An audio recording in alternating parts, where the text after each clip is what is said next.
Hi friends, ఎలా ఉన్నారు? మనం ఈరోజు డైలీ యూజ్ ఇంగ్లీష్ సెంటెన్సెస్ కొన్ని చూద్దాం. తెలుగు వర్సెస్ ఇంగ్లీష్ చూద్దాం. ఓకేనా? స్టార్ట్ చేద్దాం. What is all this? What is all this? ఇదంతా ఏమిటి? Do you believe in such kinds of things? Do you believe in such kinds of things?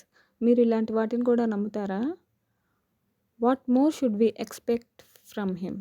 What more should we expect from him? అతని నుంచి ఇంతకంటే మనం ఏం ఆశించగలం? I shouldn't have said that. I shouldn't have said that. నేను అలా అని ఉండకూడదు. Watts wrong with in it?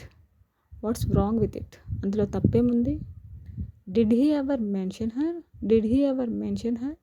అతను ఎప్పుడైనా ఆమె గురించి ప్రస్తావించాడా? The wind is blowing fiercely. The wind is blowing fiercely. గాలి చాలా భీకరంగా వీస్తుంది. Is it that bad? Is it that bad? అంత దారుణంగా ఉందా? He fell unconscious. He fell unconscious. అతను స్పృహ తప్పి పడిపోయాడు. Okay friends, thank you so much. Please like, share and subscribe to learn to plan. Bye.